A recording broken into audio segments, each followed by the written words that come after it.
আলিফ লাম মিম। হাতে যে কিতাবটি রয়েছে কিতাবটির নাম কি? এই কিতাবটার নাম কি? আসলে এই কিতাবটাকে আমি যখন জিজ্ঞাসা করলাম এই কিতাব তোমার নাম কি, তখন কোরআন সূরাতুল বুরুজের 22 নম্বর আয়াতে কারিমার শুরুর অংশে উল্লেখ করে বলছেন বাল হুয়া কোরআনুম মাজিদ। এই কিতাবটার নাম কি? কোরআনে মাজিদ। এই কোরআনকে যখন আবারও জিজ্ঞাসা করলাম যে তোমার বাড়ি কোথায়, তখন কোরআন নিজে পরিচয় দিচ্ছে ওই আয়াতের শেষ অংশে ফি লাওহে মাহফুজ। আমার বাড়ি কোথায়? লাওহে মাহফুজে। কোরআনকে আবারও জিজ্ঞাসা করলাম আচ্ছা কোরআন তোমাকে কে পাঠিয়েছে, কার পক্ষ থেকে এসেছো? তখন সূরাতুল ওয়াকিয়ার 80 নম্বর আয়াতে কারিমে এই কোরআন নিজেই জবাব দিয়ে বলছেন তানজিলুম মির রাব্বিল আলামিন। আল্লাহু আকবার। এই কোরআন অবতীর্ণ হয়েছে কার পক্ষ থেকে? আল্লাহর পক্ষ থেকে। কোরআনকে আবারও জিজ্ঞাসা করলাম আচ্ছা কোরআন তোমাকে কে নিয়ে আসছে? তখন কোরআন সূরাতুশ শুআরার 193 নম্বর আয়াতে কারিমায় কোরআন নিজেই জবাব দিয়ে বলছেন নাযালা বিহির রূহুল আমিন। রূহুল আমিন জিবরাইল আমিন আমাকে নিয়ে আসছে। সুবহানাল্লাহ। কোরআনকে আবারও বললাম আচ্ছা কোরআন জিবরাইল আমিন তো নিয়ে আসছে বুঝলাম, তাহলে তুমি কার উপর অবতীর্ণ হয়েছে, কার জন্য এসেছো? তখন কোরআন সূরাতুশ শুআরার 196 নম্বর আয়াতে কারিমায় নিজেই জবাব দিয়ে বলছেন নুজিলা আলা মুহাম্মদ। আমি নবী মুহাম্মদের উপর অবতীর্ণ হয়েছি। সুবহানাল্লাহ। কোরআনকে বললাম আচ্ছা কোরআন তুমি তো পৃথিবীতে আসছো, তাহলে পৃথিবীতে কখন আসছো?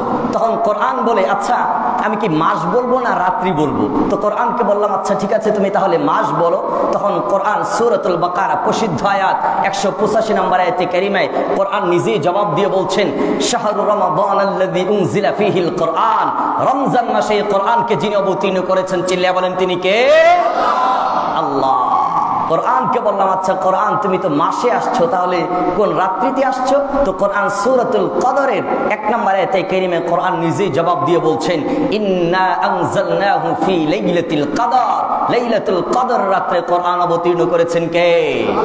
আল্লাহ। কোরআনকে আবারও জিজ্ঞাসা করলাম আচ্ছা কোরআন এত মানুষ থাকতে তুমি কার উপর যেন অবতীর্ণ হয়েছো? মুহাম্মাদের উপর অবতীর্ণ হয়েছো তাই না? সাল্লাল্লাহু আলাইহি ওয়াসাল্লাম। তখন কোরআন বলছে এটা সেই সাধারণ মুহাম্মদ নয়। তার জবাব সূরাতুল ফাতহার 29 নম্বর আয়াতে কারিমার মধ্যে কোরআন নিজেই জবাব দিয়ে বলছেন মুহাম্মাদুর রাসূলুল্লাহ। পৃথিবীর সাধারণ কোন ব্যক্তিত্ব নয়, তিনি হলেন আল্লাহর রাসূল মুহাম্মদ সাল্লাল্লাহু আলাইহি ওয়াসাল্লাম। কোরআন এই জবাবগুলো আমাদেরকে দিচ্ছেন। কোরআনকে আবারও জিজ্ঞাসা করলাম আচ্ছা কোরআন তুমি কেন পৃথিবীতে আসছো? তো কোরআন সূরাতুল বাকারার 2 নম্বর আয়াতে কারিমে নিজেই জবাব দিয়ে বলছেন হুদাল লিল মুত্তাকিন। এই কোরআনটা মুত্তাকি যারা হবে, যারা মুমিন পরহেজগার আল্লাহ ভীরু খোদা ভীরু তাদের হেদায়েতের জন্য আসছে। সুবহানাল্লাহ। তাহলে কোরআনের কিছুটা পরিচয় আমরা পেয়েছি। তাহলে আমার হাতে যে কিতাব আছে এটার নাম কি? কোরআনে মাজিদ। তাহলে এই কোরআনে মাজিদ যদি কোনো ব্যক্তি হেফজ করে তাহলে সে হাফেজ হয়ে যায়। এই কোরআনে কারীম কোনো ব্যক্তি যদি সুর দিয়ে তেলাওয়াত করে তাহলে সে কারি হয়ে যায়। এবং এই কোরআনে কারীম কোনো ব্যক্তি যদি অন্যকে শিখায় সে উস্তাদ হয়ে যায়। এই কোরআনে কারীম কেউ যদি তার অর্থ পড়ে তাহলে সে আলেম হয়ে যায়। কেউ যদি ব্যাখ্যা বিশ্লেষণ করে তাহলে সে মুফাসসির হয়ে যায়।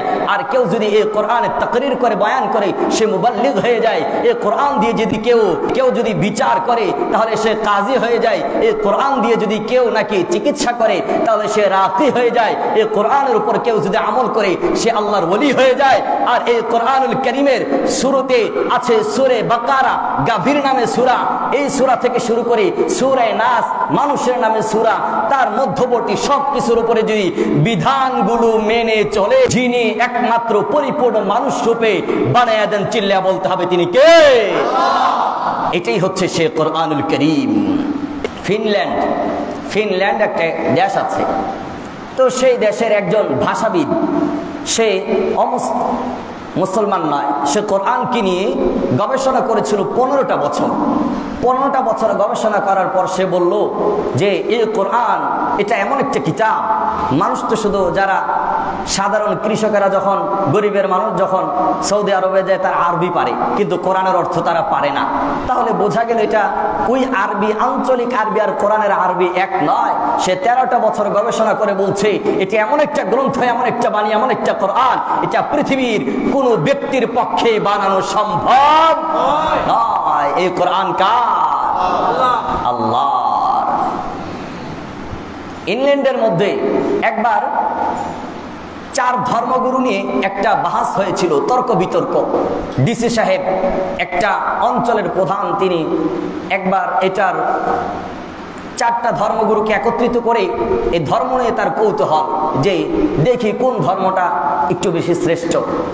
এটা সে যাচাই করার জন্য 4 ধর্মগুরুকে একত্রিত করার জন্য আহ্বান করলো।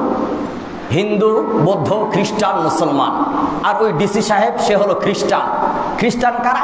যারা তাওরাত কিতাব, আসমানি কিতাব তাওরাত কিতাব, এই কিতাবটা তারা আল্লাহকে মানে, কিন্তু নবী হিসেবে আখিরি জামানার মুহাম্মদ নবীকে মানে না, ঈসা নবীকে মানে। নাউজুবিল্লাহ।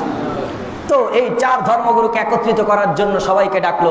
হিন্দুরা চলে আসলো, বৌদ্ধ চলে আসলো, খ্রিস্টান চলে আসলো। এখন মুসলমানদের মধ্যে থেকে কাদেরকে নেওয়া যায়? এক্ষেত্রে মুসলমানদের মধ্য থেকে একজন হুজুরকে নিয়ে আসছে। আমার কথায় মনোযোগ আছে আপনাদের? সুতরাং সবাই যখন একত্রিত হয়ে গেল, 4 ধর্মগুরুর কথা হচ্ছে ডিসি সাহেবের কথা যে প্রত্যেকের ধর্মকে প্রমাণিত করবে যে এই ধর্মটাই হচ্ছে কি শ্রেষ্ঠ ধর্ম, এবং অন্য ধর্মকে একেবারেই নিঃশেষ করে দিতে হবে। যখন হিন্দুরা আসবে তখন তারা তেলাওয়াত করবে, যখন খ্রিস্টান আসবে, বৌদ্ধ আসবে, তা হিন্দুরা আসবে বাইবেল পড়া শুরু করে দিছে। বাইবেল পড়ার পরে তাদের বাইবেলের মধ্যে আছে আখিরি জামানার পয়গম্বর হচ্ছে মুহাম্মদ নবী সাল্লাল্লাহু আলাইহি সাল্লাম, কিন্তু তারা এটা বিশ্বাস করে না, কিন্তু আসল বাইবেল তাদের কাছেও নাই। সুতরাং হিন্দু ধর্ম যখন আসলো, হিন্দুর গুরু বসলো, গুরু বসার পরে তখন সে তার এই কিতাব তেলাওয়াত করা শুরু করলো, পাঠ করা শুরু করলো, তার হিন্দু ধর্মকে এমনভাবে উপস্থাপনা করলো। এখন খ্রিস্টান যে আছে ডিসি সাহেব, সে বলতেছে আমি আমার খ্রিস্টান ধর্ম থেকে মনে হয় আমার খ্রিস্টান ধর্ম এটা কিছুই না, এটা একদমই ফালতু, হ্যাঁ হিন্দু ধর্মই হচ্ছে শ্রেষ্ঠ। নাউজুবিল্লাহ। এমনভাবে সে তার ধর্মকে উপস্থাপন করেছে। অতঃপর আসলো বৌদ্ধর গুরু, সে তার কিতাবকে পাঠ করা শুরু করলো, সে তার ধর্মটাকে পরিপূর্ণভাবে বোঝানোর উপস্থাপনা করার চেষ্টা করলো। সে যখন তার ধর্মকে উপস্থাপনা করলো, এখন ওই ডিসি সাহেব তো খ্রিস্টান, সে ভাবতেছে না হিন্দু ধর্ম এর আগে যা বলছিল এটা সব বাতিল, হ্যাঁ বৌদ্ধ ধর্ম এটাই হচ্ছে মনে হয় শ্রেষ্ঠ। বৌদ্ধ চলে গেল, এরপরে আসলো খ্রিস্টান ধর্মের গুরু এসে ইনজিল কিতাব তেলাওয়াত করা শুরু করলো। ইনজিল কিতাব যখন তেলাওয়াত করলো তখন হিন্দুরা আর বৌদ্ধরা ভাবে না না শেষ, হ্যাঁ খ্রিস্টান ধর্ম এটাই মনে হয় সর্বশ্রেষ্ঠ। 3 ধর্ম যখন চলে গেল, হিন্দু, বৌদ্ধ, খ্রিস্টান, এরপরে আসলো মুসলমানের হুজুর মোল্লার ধর্ম পর্যন্ত সে আর কি বলবে, হ্যাঁ মোল্লা আসছে, মোল্লা আসার পরে বলে ডিসি সাহেব আল্লাহ যদি আমাকে 100 বছর হায়াত দান করে, হ্যাঁ আর এই বাহাস, এই কনফারেন্স যদি 100 বছর পর্যন্ত চলমান থাকে, তাহলে আমি 100 বছর পর্যন্ত দলিল দিতে পারবো আমার ইসলাম ধর্ম যেটা মনোনীত ধর্ম, শ্রেষ্ঠ ধর্ম, এটার উপরে আমি দলিল দিতে পারবো। কিন্তু আল্লাহ আমাকে 100 বছর হায়াতও দিবে না, আর এই কনফারেন্সে 100 বছর হবেও না। সুতরাং ছোট্ট একটা কথা বলতে চাই, সেটা হচ্ছে যারা হিন্দু, বৌদ্ধ, খ্রিস্টান যারা আছে তাদেরকে বলেন সকলের তো ধর্মীয় কিতাব আছে। এই ধর্মীয় কিতাব পৃথিবীর আনাচে কানাচে যেখানেই আছে, এই কিতাবগুলো আপনি একত্রিত করবেন। একত্রিত করার পরে এই কিতাবগুলো আপনি হয়তো পুড়ে ফেলবেন অথবা পানিতে ভাসিয়ে দিবেন। হিন্দু, বৌদ্ধ, খ্রিস্টান সব, মুসলমানদেরটাও আপনি তাই করলেন, সমস্যা নেই। হ্যাঁ, তাহলে এরকম করার পরে হিন্দু, বৌদ্ধ, খ্রিস্টান 3 ধর্মের গুরুরা সবাই মিলে একত্রিত হয়ে কি তারা তাদের কিতাব হুবহু যেভাবে ছিল সেভাবেই কি তারা আবার লিপিবদ্ধ করতে পারবে কিনা মুখস্থ ভাবে? কারণ আসল কিতাব কারো কাছেই থাকবে না, হয় পানিতে ভাসায় দেওয়া হবে অথবা পুড়িয়ে ফেলা হবে। কিন্তু তারপরে তারা হুবহু ওই কিতাবটা আবারও তারা লিখতে পারবে কিনা? তখন হিন্দুরা বলে, ও পণ্ডিত কি খবর? কয় না না, মুছে তেল দিয়ে খাই, সম্ভব না ডিসি সাহেব। বৌদ্ধ তুমি কে বলো? কয় সম্ভব না। খ্রিস্টান কয় না না, এটা যে রহিত ইনজিল কিতাব, এটা রহিত হয়ে গিয়েছে, এটা আল্লাহ আগেই বলছে। সুতরাং আমাদের কারো পক্ষেই কোনো কিতাব পুনরাবৃত্ত করা এটা আমাদের পক্ষে সম্ভব নয়। ডিসি সাহেবকে হুজুর বলে, কয় আমাদের আসমানি কিতাবে কোরআন সারা বিশ্ব থেকে আনাচে কানাচ থেকে যদি এই কোরআনকে আমাদের ইসলামের এই কোরআনের বাণীটাকে যদি আপনি নিঃশেষ করে দেন, পানিতে ভাসিয়ে দেন, একেবারেই পুড়ে ফেলেন, তাহলে একদিন লাগবে না। আমাদের এমন শক্তি আছে সারা বিশ্বে আনাচে কানাচে কোরআনে হাফেজ রয়েছে, জবর জের নোক্তা সহ একটা অক্ষর পরিবর্তন হবে না। 1 ঘন্টার মধ্যে এই কোরআন তৈরি করে দেওয়া হবে। আল্লাহু আকবার। এই সেই ধর্ম, ইসলাম ধর্ম, আল কোরআন। এই কোরআন, এই ইসলাম ধর্ম, এই কোরআনের প্রচার প্রসার। এই কোরআন ইস্তেঞ্জায় গেলে, টয়লেটে গেলে কাজে আসে না নাই? কিভাবে আমি মসজিদে আসবো না, ইসলামে আছে না নাই? কথা বলেন। কিভাবে খাবো, ইসলামে আছে না নাই? সবই আছে। মসজিদের ইমাম সাহেব কেমন হবে, মুয়াজ্জিন কেমন হবে, মুসল্লি কেমন হবে, সভাপতি, কেশিয়ার, উপদেষ্টা, A to Z কেমন হবে, এটা ইসলামে আছে না নাই? আমাদের দেশের মধ্যে এমপি, মন্ত্রী, ছোট থেকে ছোট, চেয়ারম্যান, মেম্বার, উপজেলা চেয়ারম্যান, A to Z কেমন হবে, ইসলামে আছে না নাই? সব কিছুর সমাধান কে দেয়? হিন্দু দেয়, বৌদ্ধ। আল্লাহর কোরআন ইসলাম ধর্ম।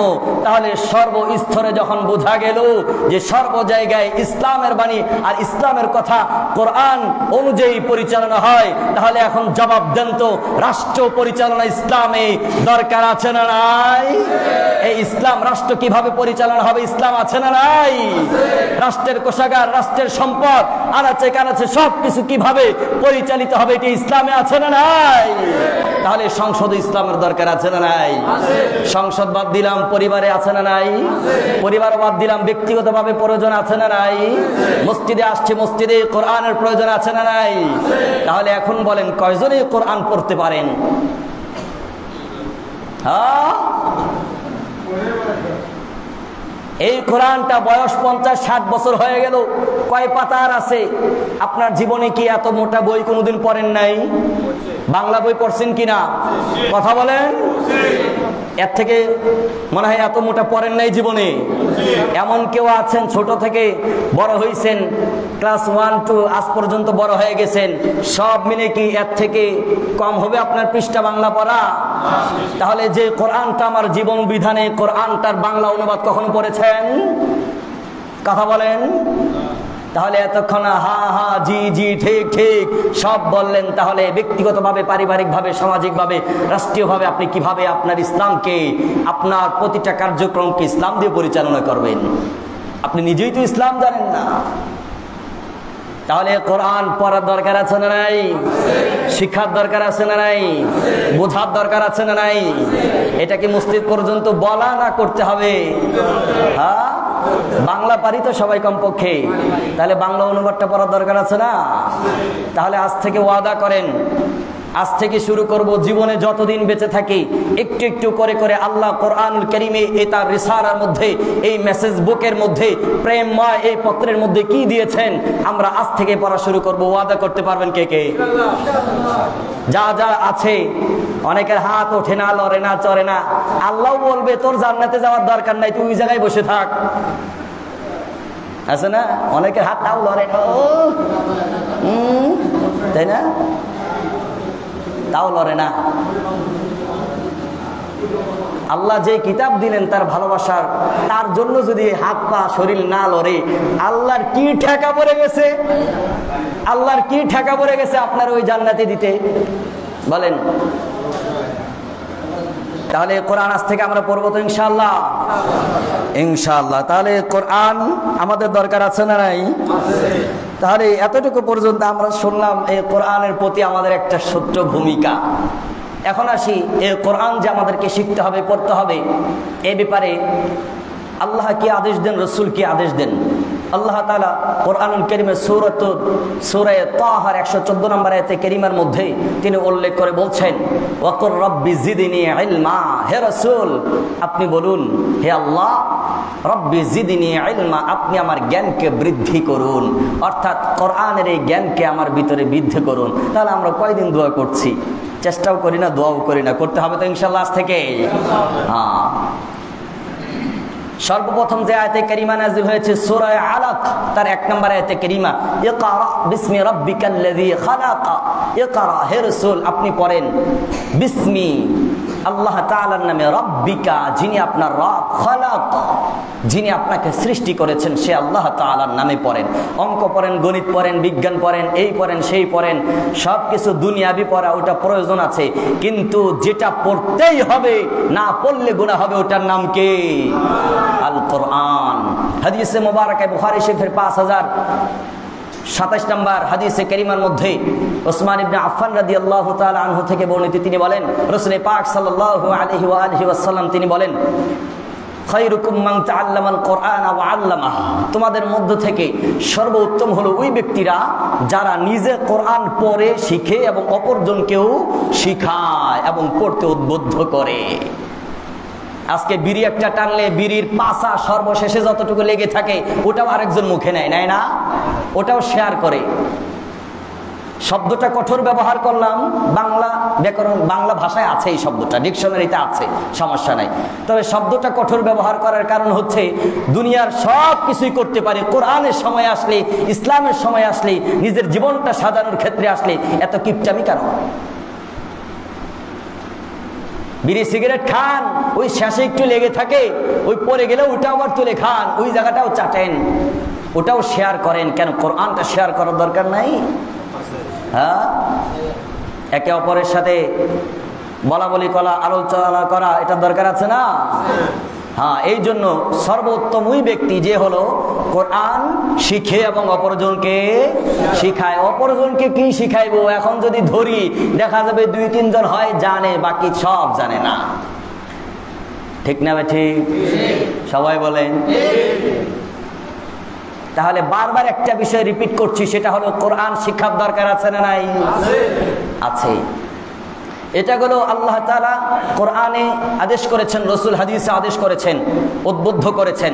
অতঃপর আসে কোরআনটা যে শিখবো, কোরআনটা শিখার গুরুত্বটা কেমন? কোরআন এই শিখার ব্যাপারে মুসলিম শরীফের মধ্যে ইকরাউল কোরআন ফাইন্নাহু ইয়াতি ইয়াউমাল কিয়ামাতি শাফিআন বিআসহাবিহি। তিনি বলেন যে রাসূল সাল্লাল্লাহু আলাইহি ওয়াসাল্লাম বলেছেন, ইকরাউল কোরআন, তোমরা কোরআন পড়ো, কোরআন শিখো। ফাইন্নাহু, কেননা ফাইন্নাহু ইয়াতি ইয়াউমাল কিয়ামাতি শাফিআন লিআসহাবিহি, এই কোরআন কিয়ামতের দিন যে পড়বে তার জন্য সুপারিশ হয়ে যাবে। সুবহানাল্লাহ। পরবর্তী হাদিসে মুবারাকায় বুখারী শরীফের মধ্যে 4476 নম্বর হাদিসে কারিমার মধ্যে আবু হুরায়রা রাদিয়াল্লাহু তাআলা আনহু থেকে বর্ণিত, তিনি বলেন, মান তাআল্লামা কুরআনান ইউআলামা বিহি ক্বাদ কানা আফযালা মিন লাম ইয়াফআল। রাসূল সাল্লাল্লাহু আলাইহি ওয়াসাল্লাম বলেন যে তোমরা কোরআন শিখো, কেননা যে ব্যক্তি কোরআন আমল করার জন্য শিখে তাহলে তার এই সিদ্ধান্তটা, এই চেষ্টাটাই হচ্ছে সর্বোত্তম। পৃথিবীর বুকে আমরা সর্ব কাজ করার জন্য চেষ্টা করি, কিভাবে বেতন বাড়বে, কিভাবে জমিতে চাষ হবে, সে হবে, চেষ্টা করি না? সব চেষ্টা বিফল। কিন্তু কোরআনটা যদি আমল করার জন্য শিখি, এই চেষ্টাটাই সফল। বলেছেন কে? আল্লাহ বলেনি, রাসূল বলছে। কে বলছে? যখন যেটা বলবো, রাসূল তো আল্লাহর আদেশেই বলেন, তবে ডাইরেক্ট যার কথাটা বলছে তিনি হচ্ছেন রাসূল সাল্লাল্লাহু আলাইহি ওয়াসাল্লাম।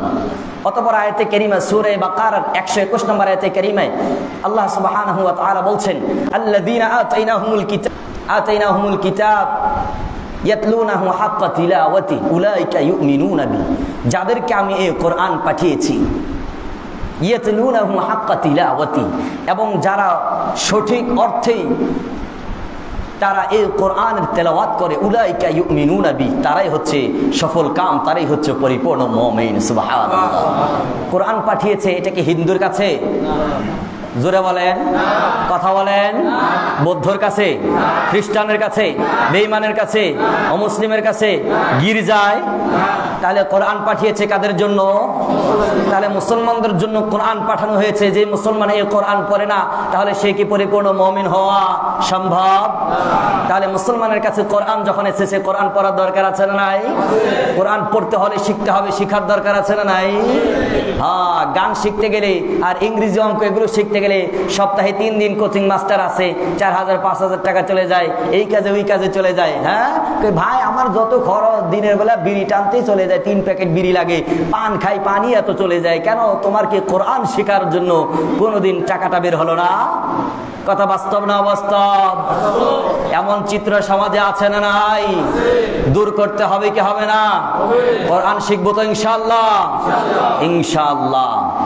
তাহলে এই কোরআনের গুরুত্ব দ্বারা বুঝলাম এই কোরআন শিখার বিকল্প কোন পথ নাই, শিখতেই হবে। ফজিলত কেমন আছে এই ব্যাপারে একটু আগাই।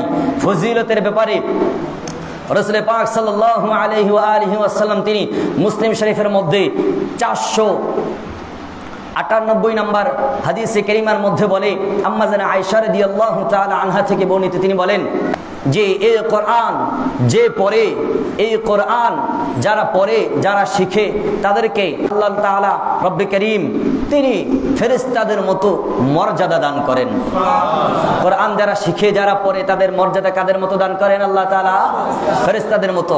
এবং তিনি বলেন যে যারা এই কষ্ট করে এই কোরআন শিখে, এই কোরআন এই কষ্ট করে শিখার কারণে আজরানি, তাদেরকে আল্লাহ তাআলা ডাবল সওয়াব দান করেন। সুবহানাল্লাহ। একটা হলে সহজে শিখে গিয়েছি, আবার আরেকজনে বলে শিখতে পারি না বাপুরে এই সেই, তো তাদের জন্য বলা হয় যদি কষ্ট করে শিখে তাহলে সব কম না বেশি? বেশি। আর একটু সামনে আগাইলাম, জামিআ তিরমিজির মধ্যে 2914 নম্বর হাদিসে কারীমার মধ্যে আব্দুল্লাহ ইবনে আমর রাদিয়াল্লাহু তাআলা আনহু থেকে বর্ণিত, তিনি বলেন রাসূল পাক সাল্লাল্লাহু আলাইহি ওয়াসাল্লাম ইরশাদ করেন, কি বলেন? عن عبد الله بن عمرو رضي الله تعالى عنه يقال لصاحب القرآن, নবীজি বলে যারা নাকি কোরআনের উপর আমল করে কোরআন পড়েছে, কোরআনওয়ালা যারা, ইউকালু লিসাহিবিল কোরআন, আল্লাহ তাআলা কিয়ামতের ময়দানে কোরআনওয়ালাদেরকে জিজ্ঞাসা করবেন, বলবেন ইকরা, তোমরা কোরআন পড়ো, ইকরা ওয়ারতাকি, এবং কোরআন পড়ো এবং তোমরা উপরে উঠতে থাকো। সুবহানাল্লাহ। জান্নাতের মধ্যেও বালাখানা থাকবে, অট্টালিকা থাকবে, 1 তলা 2 তলা 5 তলা 10 তলা থাকবে। সুতরাং আল্লাহ বলবে ইউকালু লিসাহিবিল কোরআন ইকরা ওয়ারতাকি ওয়ারাত্তিল কামা কুনতা তুরাত্তিলু ফিদ দুনিয়া, ওই কোরআনে কালিমা তেমন ভাবে তেলাওয়াত করো দুনিয়ার বুকে তুমি যেমনই ভাবে তেলাওয়াত করেছো সুন্দরভাবে। যদি সুন্দর করে কোরআন তেলাওয়াত করতে না পারি, তাহলে বলেন তো এমন সুবর্ণ সুযোগ জান্নাতের অট্টালিকায় বালাখানায় ওঠার সুযোগ আছে? হ্যাঁ, কারণ কোরআন ভালোভাবে পড়তে না পারলে আল্লাহ এই সুযোগও দিবে না। যদি ওয়াশরুমের চাপ না দেয়, কেউ ওয়াশরুমে যান?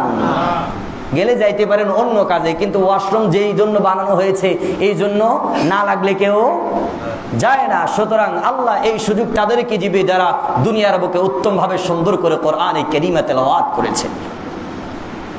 কামা কুনতা তুরাত্তিলু ফিদ দুনিয়া ফাইন্না মানজিলাকা ইনদা আখিরি আয়াতিন তাকরাউহা, আল্লাহ বলে এই কোরআন পড়বা, উঠবা, মর্যাদা অর্জন করবা, তোমার মর্যাদা ওই জায়গায় শেষ হবে যেই জায়গায় তোমার কোরআনে কারিমের তেলাওয়াত শেষ হবে। অনেকে আছে সূরা ফাতিহা পড়ে, সূরা ইখলাস জানে, ওই কুল হু আল্লাহ জানে, আর থর করে করে পড়ে, আছে না নাই? দাপট আছে সেই, ওর দাপটে বাঁচা যায় না। কথা উঠলে ওর মুখ আগে আগে চলে, হাত উঠলে ওর হাত আগে আগে চলে, কিন্তু কোরআনে সূরা কাউসার আর সূরা ইখলাস পড়তে দিলাম বের হয় না। এই দাপটের কোনো লাভ আছে? 1 পয়সা দুনিয়া পর্যন্তই। এটা ক্ষমতার জোর, এই জোর ওই জায়গায় চলবে? যারা বলেন নাই তাদের মনে হয় চলবে। সবাই বলেন চলবে না। অতঃপর এখন অনেকে বলবো হুজুর বয়স হয়ে গেছে আর পারি না, শিখি না, এই সেই, হ্যাঁ বলবে না? এটার জবাব আল্লাহ তাআলা দিচ্ছে যে অনেকে বলবে হুজুর কোরআন অনেক সহজ, পারি না, হয় না। এটার জবাব আল্লাহ তাআলা সূরা কমার 22 নম্বর আয়াতে কারিমে আল্লাহ তাআলা দিয়ে বলছেন ওয়ালাকাদ ইয়াসসারনাল কুরআনা লিযিকরি ফাহাল মিন মুদ্দাকির। যারা নাকি উপদেশ গ্রহণ করতে চায় তাদের জন্য আমি আল্লাহ কোরআন সহজ করেছি। সুবহানাল্লাহ। তোমাদের মধ্যে কেউ কে আছে এই উপদেশ গ্রহণ করবে? আচ্ছা বলেন, আপনারা কি কেউ আছেন এই কোরআন শিখবেন? হ্যাঁ, কেউ শিখবেন না তো আল্লাহ এটাই বলছে, এটা কোরআন সহজ করে দেওয়া হয়েছে। যারা এই উপদেশটা গ্রহণ করে তাদের জন্য কোরআন সহজ। এত কতটা সহজ আল্লাহ তাআলা আরো বলছেন আফালা ইয়াতাদাব্বারুনাল কুরআনা আম আলা কুলুবিন আকফালুহা। ও তোমাদের কি হয়েছে? আফালা ইয়াতাদাব্বারুনাল কুরআন, তোমরা কোরআন শিখো না কেন, পড়ো না কেন? তোমাদের কি সমস্যা হয়েছে একটু বলো। আম আলা কুলুবিন আকফালুহা, তোমাদের অন্তরে কি তালা মেরে দেওয়া হয়েছে নাকি? ওই যে ছোটবেলায় কোরআন পড়েছো, বাবা মা ঘর থেকে ডাক দিয়েছে ওট ওট যা মক্তবে যা, মক্তবে যা, আগে এগুলো ছিল না। ওই যে কোরআন পড়ছে অনেক হতভাগা আছে, ওই ছোটবেলা কোরআন পড়ার পর থেকে আজ পর্যন্ত এই কোরআনকে কোনোদিন ছুঁয়ে দেখা নাই, আছে না নাই? এই কোরআন কোনোদিনও পড়ে নাই এমন হতভাগা আছে না নাই? নিজের জন্য কাপড় বানায়, দামি দামি গহনা পরে, কিন্তু এই কোরআনটা একটা কোরআন নিজের বাড়ির মধ্যে কিনে রাখবে, সুন্দর একটা পোশাক দিবে, এরকম হতভাগা আছে না নাই? হ্যাঁ, কি হলো তোমাদের? তোমার কোরআন শিখছো না কেন? তোমাদের অন্তর কি তালা মেরে দেওয়া হয়েছে? তোমরা হুজুরের দিকে যে চোখ করে তাকায় আসছো, আবার বয়ানের পরে চলে যাবা, নামাজ না পড়ে আসছো। অনেকে সুন্নত পড়বা না, আবার অনেকে আসবে 2 রাকাত সুন্নত পড়, 2 রাকাত ফরজ পড়বে, আবার অনেকে চলে যাবে নামাজ পড়ে। এই যে এত কিছু করতেছো, কোন মোহে, কোন ক্ষমতায়? কি হলো তোমাদের? কোরআনটা যে শিখছো না, 2 রাকাত যে নামাজ পড়লাই, 2 রাকাত নামাজ হলো কিনা? ইমাম সাহেবের সাথে পড়লে হয়েছে, একা একা পড়লে হলো কিনা? কোরআন শুদ্ধ না হলে তো নামাজও হবে না। কি হলো তোমাদের? আম আলা কুলুবিন আকফালুহা, অন্তরে কি তোমাদের তালা মেরে দেওয়া হয়েছে? আল্লাহ আফসোস করে করে বলে, কেন শিখছো না তোমরা? কি হলো তোমাদের? হ্যাঁ, তাহলে কোরআন শেখার দরকার আছে না নাই? জামিয়া তিরমিজির মধ্যে 2910 নম্বর হাদিসে কারিমার মধ্যে আবু হুরায়রা রাদিয়াল্লাহু তাআলা আনহু থেকে বর্ণিত, তিনি বলেন রাসূল পাক সাল্লাল্লাহু আলাইহি ওয়া আলিহি ওয়াসাল্লাম তিনি বলেন মান ক্বারা হারফান মিন কিতাবিল্লাহি ফালাহু বিহি হাসানা। ও মানুষরা, আমার হাতে যে কোরআন দেখছো, আল্লাহর নবী জানায় দেয়, ও দুনিয়ার মুসলমান, আমার হাতে যে কোরআন দেখছো, মান ক্বারা হরফান, এই কিতাবের মধ্যে কেউ যদি একটা মাত্র হরফ তেলাওয়াত করে, ফালাহু হাসানা, আল্লাহ তাআলা একটা নেকি দান করেন। সুবহানাল্লাহ। ওয়াল হাসানাতু বিআশরি আমসালিহা, আর আল্লাহ তাআলার একটা নিজাম হলো, সূরা কসসের মধ্যেও বলেছে, সূরা আনকাবুতের মধ্যেও বলা হয়েছে, আল্লাহর নিজাম হলো কোন বান্দা যখন এক নেকি করে, তাহলে এই এক নেকিকে 10 গুণে বাড়ায় দেয় কে? আল্লাহ বলেন মান জাআ বিল হাসানাতি ফালাহু আশরু আমসালিহা, কোন বান্দা যখন এই কোরআনটা তেলাওয়াত করে, একটা হরফ তেলাওয়াত করে, আল্লাহ এক নেকি দেয়, ফালাহু হাসানাতু বিআশরি আমসালিহা, আর আল্লাহ তাআলা ওই এক নেকিকে 10 নেকিতে বাড়ায়া দেয়। লা আকুলু আলিফ লাম মিম। আল্লাহ তাআলা বলেন, আমি বলছি না, নবী বলে লা আকুলু, আমি বলছি না আলিফ লাম মিম 3টা মিলে একটা হরফ, ওয়ালাকিন হা, আমি বলছি আলিফুন হরফুন, লামুন হরফুন, মিমুন হরফুন। আলিফ একটা হরফ, মিম একটা হরফ, লাম একটা হরফ, আলিফ একটা হরফ, লাম একটা হরফ, মিম একটা হরফ। আলিফ লাম মিম 3টা মিলে একটা হরফ নয়, 3টা মিলে হলো কয়টা হরফ? 3টা হরফ। আর একটু গভীরে ঢুকে যদি আলিফকে আমরা আরবিতে লিখতে যাই, তাহলে আলিফ লাম ফা 3টা অক্ষর প্রয়োজন হয়। সুবহানাল্লাহ। আলিফ এটা তো দাঁড়ায় থাকে, কিন্তু এই আলিফটাকে আরবিতে লিখতে কয় হরফ লাগে? আলিফ লাম ফা। আলিফ লামকে যদি লিখতে যাই, লাম আলিফ মিম, এখানেও 3টা হরফ। মিমকে যদি লিখতে যাই, তাহলে মিম ইয়া মিম, 3টা হরফ। তাহলে 3 ত্রিকা 9, আর 9 10 90।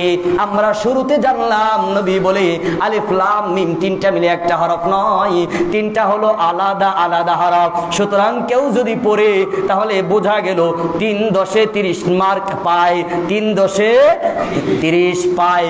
কিন্তু আর একটু যখন গভীরে ঢুকলাম, আমার আল্লাহ রহমান রাহিমের মহিমাময় যখন সত্তার কুদরতে ঢুকলাম, তখন দেখলাম 3 10 30 হয় না, 3 3 90 হয়ে 90 নাকি যিনি দান করে চিল্লা বলতে হবে তিনি কে? হ্যাঁ, তাহলে কোরআন পড়ার দরকার আছে, শিখার দরকার আছে। যদি না শিখি কি হবে? চলেন আর একটু আগাই। মুসলিম শরীফের মধ্যে রাসূল পাক সাল্লাল্লাহু আলাইহি ওয়া আলিহি ওয়াসাল্লাম বলে, আবু হুরায়রা রাদিয়াল্লাহু তাআলা আনহু থেকে বর্ণিত, তিনি বলেন, মাইয়াতাআল্লামিল কোরআন ওয়া ইয়ামাল, যে ব্যক্তি নাকি এই কোরআনটা শিখেও না এবং কোরআন অনুযায়ী আমলও করে না, কি করে না? কোরআনও শিখে না, কোরআন অনুযায়ী আমল করে না, কানা লাহু গুরফাতুন ফিন্নার, তার জন্য আল্লাহ তাআলা জাহান্নামে একটা চেম্বার তৈরি করবে। নাউযুবিল্লাহ। কর্মচারী যারা থাকে তাদের দাম বেশি না চেম্বারে যে বসে তার দাম বেশি? সবাই বলেন। সাধারণ জাহান্নামে যারা থাকবে তাদের দাম বেশি না, যে ব্যক্তি জাহান্নামের মধ্যে চেম্বারে বসবে তার শাস্তি বেশি। হ্যাঁ, কানা লাহু গুরফাতুন ফিন্নার। আল্লাহর নবী বলে, যে নাকি কোরআন শিখবে না, বুঝবে না, পড়বে না, আমল করবে না, এবং এই কোরআন না শিখার কারণে, না আমল করার কারণে, না পড়ার কারণে ওই গুরফা আল্লাহ তাআলা জাহান্নামে একটা চেম্বার তার জন্য দিবেন। বলেন এখন এই চেম্বার কার কার লাগবে? আসেনি কেউ? লাগবে না। হ্যাঁ, কারো লাগবে না? মুখে বললে হবে না, আল্লাহ মুখে বলা পছন্দ করেন না। আল্লাহ সব সময় দেখেন কোথায়? অন্তর। দিল মে কিয়া বাত হ্যায়, এটাই দেখবে আল্লাহ। মুখে বললাম হ্যাঁ হ্যাঁ হ্যাঁ, কিন্তু বাড়িতে গেলেন ভুলে গেলেন, আর শিখলেন না, পড়লেন না। বয়স যেটাই হোক, এই বয়সে অনেক কিছু শিখতেছেন না। হ্যাঁ, বয়স হয়ে গেছে, অনেকে বলে বয়স হয়ে যাওয়ার পরেও অনেক কিছু কিন্তু শিখতেছেন আপনারা। আপনি কৃষি কাজ করেছেন, এটা করছেন, ওটা করছেন, আল্লাহ যখন বলবে কোরআন শেখো নাই কেন, তখন আল্লাহ কৃষি কাজ করেছি তো সময় পাই নাই, ভ্যান চালাইছি এই সেই। তখন আরেকজন ভ্যান চালককে, কৃষি চালককে আল্লাহ ডাকবে, দেখো ও ভ্যান চালাইছে, ও কৃষি কাজ করছে, ও কোরআন শিখলো, তুমি শিখলা না। তাহলে বোঝা গেল তোমার যুক্তি এটা স্বৈরাচারের মতো, অন্য কারো মতো।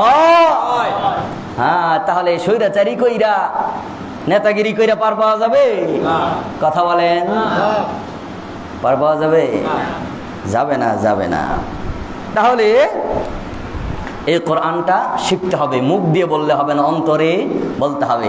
এই কোরআনটা না শিখার আরো বড় একটা শাস্তি কি?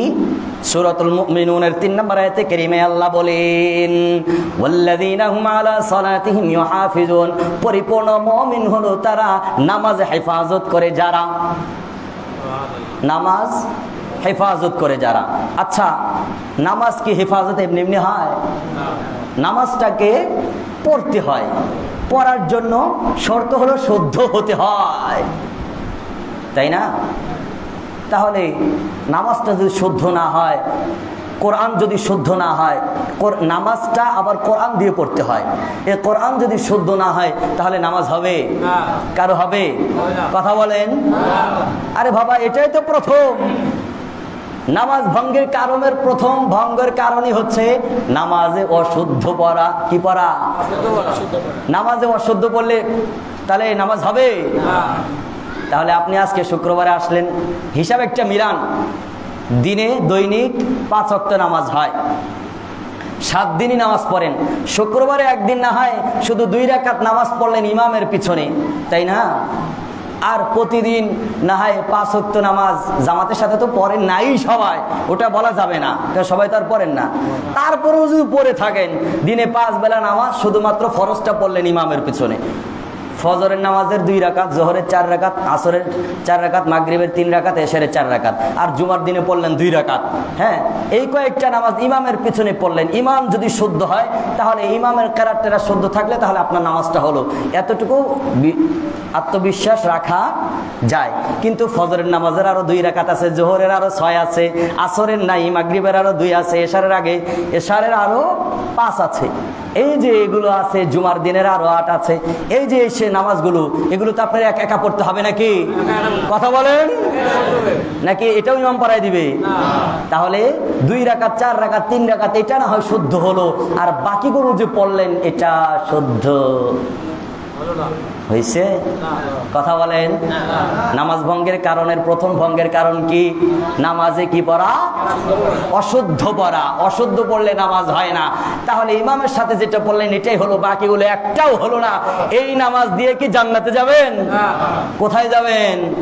এটা ফাইজলামি মার্কা নামাজ। এই নামাজ দিয়ে কোনো কাজ নাই। আল্লাহ বলবে খাইছো আমারটা, পড়ছো আমারটা, চলছো আমারটা, সবই আমি আল্লাহ দিলাম। আবার বুড়ার লোকটাও আমি আল্লাহরে দেখাইলা, যার খাইলা তারই ক্ষতি করলা।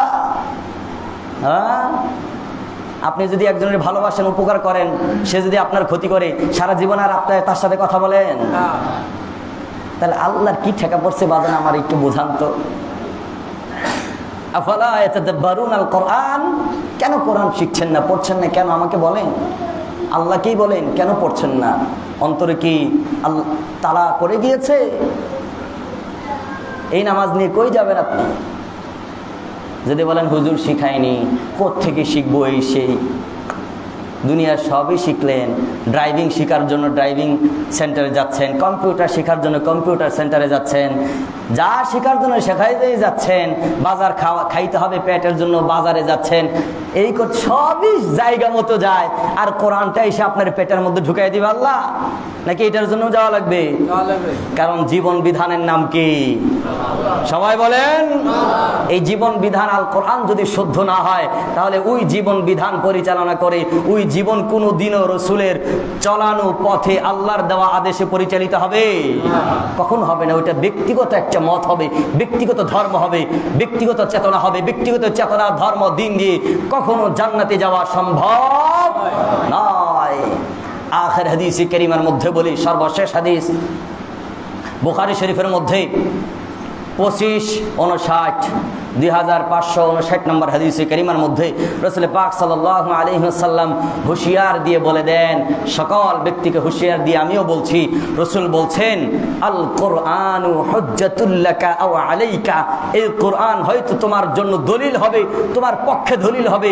হয়তো তুমি এই কোরআনে আমল করার কারণে তোমাকে দলিল হিসেবে তোমার পক্ষে দাঁড়ায়া যাবে না। এই কোরআন, এই ব্যক্তি আমাকে তেলাওয়াত করেছে, তাকে তো আমি জাহান্নামে যাইতে দিব না, তোমার পক্ষে দাঁড়ায়া যাবে।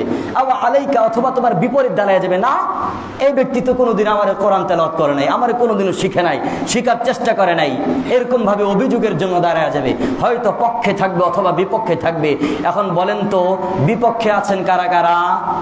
হাত তোলেন। আছেন? এই কোরআন আপনার বিপক্ষে যাক, আছেন কেউ? পক্ষে থাকবে কোরআন, রাজি আছেন কারা কারা? আল্লাহ কবুল করে পড়ে আমিন। অনেকে তারপরও হাত তোলে নাই। তো এগুলো যে আল্লাহর কাছে সিসিটিভিতে ধরা হয়, আল্লাহর আদালতে ফেরেশতারা আলোচনা করে, আল্লাহ বলে কিরে কে কে সাক্ষী দিল বল, এগুলো আল্লাহর কাছে যায়। তো দুনিয়ার সব জায়গায় হাত ওঠে, পা ওঠে, মুখ চলে, এই জায়গায় আসলে কিছুই চলে না। কি হলো আপনার? আফালা ইয়াতাদাব্বারুন, ওই যে অন্তরে কি হয়ে গেছে? তালা পড়ে গেছে।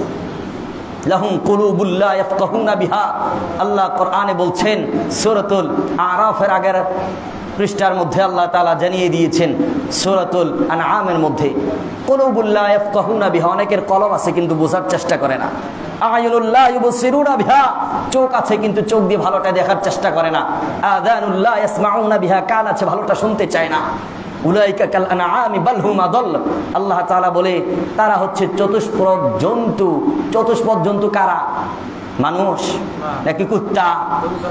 হ্যাঁ, গরু ছাগল না, কোন কুত্তা? কি কুত্তা কি চতুষ্পদ প্রাণী না? সব বাদ দিলাম, গরু ছাগল এটা ভালো বোঝায়, কিন্তু চতুষ্পদ প্রাণীর মধ্যে কুত্তা আছে না? কুকুর না, ডগ না, কি কুত্তা? কি সবাই বলেন? কুত্তা। আল্লাহ কোরআনে বলছে উলাইকা কাল আনআম, তারা হচ্ছে কুত্তা, বাল হুম আদাল। সুতরাং কান আছে শোনে না, চোখ আছে দেখে না, অন্তর আছে বোঝে না, তারা কুত্তারা কুত্তার থেকেও নিকৃষ্ট। কথাকার আল্লাহর। হ্যাঁ, তাহলে কোরআন আমার পক্ষে থাকুক চাইতো ইনশাআল্লাহ, ইনশাআল্লাহ। তাহলে আজ থেকে কোরআনটা শেখা শুরু করে দিব ইনশাআল্লাহ। হ্যাঁ, এই জন্য যার যার যে ব্যবস্থাপনা আছে, অনলাইনে হোক অফলাইনে হোক, হুজুরের কাছে হোক, যেভাবে হোক কোরআন শেখা শুরু করে দিব। এবং সম্ভব হলে মসজিদের মধ্যেও সেই চালু করে দিব আমরা। কিন্তু কোরআন না শিখে জান্নাতে যাওয়ার বিকল্প কোনো পথ নাই, সঠিকভাবে নামাজ শুদ্ধ হওয়ার বিকল্প কোনো পথ নাই। আল্লাহ তাআলা আমল করার তৌফিক দান করুন, সকলেই পড়ি আমিন।